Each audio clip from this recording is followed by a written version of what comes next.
All right, so imagine this. You land in China, open WhatsApp, try Google Maps, and nothing wants to load. The apps are there, but they're basically useless. Well, welcome to the Great Firewall. It's an AI-driven system that actively detects and shuts down 99% of VPNs the second you connect. But a handful of VPNs have specifically engineered a way through. So today I'll show you which ones actually work right now and why. So here's what makes the Great Firewall different from a standard geo-block. It uses something called deep packet inspection, which is the reason most VPNs just fail in China. It looks at where your traffic is going and looks for these signature patterns that VPN traffic leaves behind. Even a partial match is enough to sever the connection immediately. Think of it like an airport X-ray scanner. A standard VPN is like walking through security with your luggage in a clear plastic bag. The guard sees exactly what's inside and stops you on the spot. China-ready VPNs use obfuscation to get around that. They wrap your traffic so it looks identical to normal HTTPS browsing.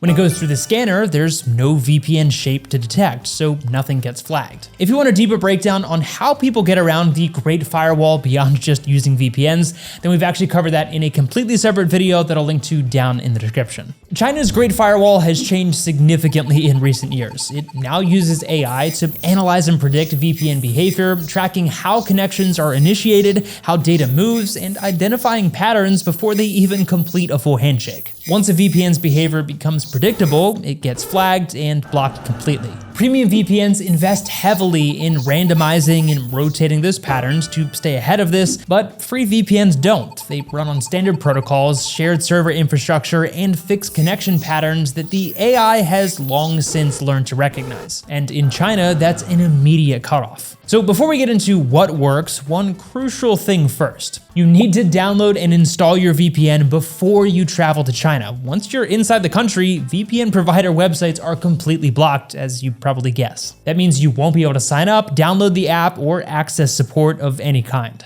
So before you leave, set it up at home, confirm that it connects, and make sure that your subscription is active before you board. All right, now for the good part. The VPNs that hold up in China share one thing in common. They were built specifically for this environment. So here's what's currently working. Astrill is the most consistently reliable option for China, and it has been for many years. That reputation comes from one thing: its protocols. Stealth VPN and OpenVPN are both proprietary. Astrill owns and controls them entirely, and both were engineered specifically for networks that actively try to detect and block VPN traffic. Stealth VPN is the primary protocol for China specifically. It reshapes your traffic at the fundamental level, stripping out the patterns that deep packet inspection look for and replacing them with behavior that mirrors standard web browsing. Pretty cool. The firewall's AI sees what looks like regular encrypted traffic and just moves on. OpenVPN is a lighter alternative. It's faster than Stealth VPN and works well for general browsing, but it's better suited for moderately restrictive networks. In China specifically, Stealth VPN is the safer default for sure. So for setup, go to Settings, Protocol, select Stealth VPN. Set the port to 443, the same port used for standard HTTPS traffic across the web, and by using 443, your connection sits inside the same channel as everyday encrypted browsing. And that makes it significantly harder for the AI system to flag. Finally, enable auto clear cookies. This prevents session data from building up patterns over time that could eventually draw some attention. Overall, Astrill's UI gives you more to work with than most. You can see your active protocol, current server, and connection status just at a glance. It's not as minimal as some apps, but for a tool with this level of configurability, it's pretty well organized. And while Astrill is the most expensive option on this list, it's also one with the highest documented success rate inside China, which is kind of the whole point here. So for anyone who needs a connection they can genuinely depend on, whether for work, calls, or consistent access of any kind,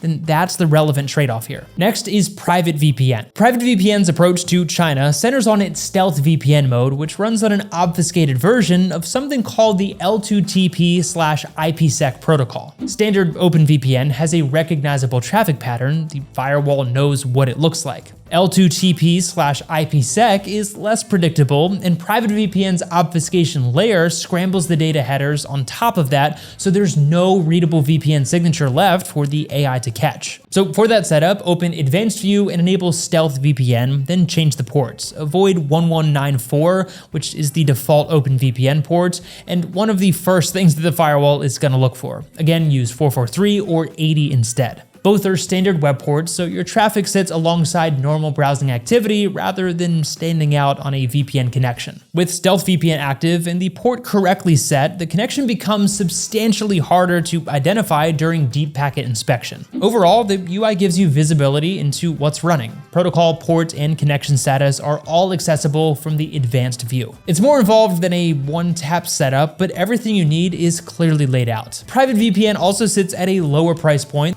The trade-off is consistency. It requires more hands-on management and may need some adjustment depending on the specific network that you're on. But for users that are comfortable with that, it's a capable and affordable option for getting through the firewall. Also, if you're curious how other tools hold up in China, we tested Tor separately. I'll link to that video down in the description. Now, most VPN providers maintain a set of mirror links, hidden backup URLs that aren't registered on the firewall's block list yet. Same service, different address. Providers rotate them constantly to stay ahead of detection. If you're already in China and your VPN stops working or you need to reinstall the app, the main website is blocked. So mirror links are how you get back in. And for anyone stuck without a working connection, they're often the only option available. Before you travel, find and save your VPN provider's current mirror link. Don't assume that you'll be able to locate it once you're there. None of these are going to be perfect, but in China, these are the ones with a real fighting chance. As always, we'll leave our exclusive discounts for each of these VPNs down in the description box below.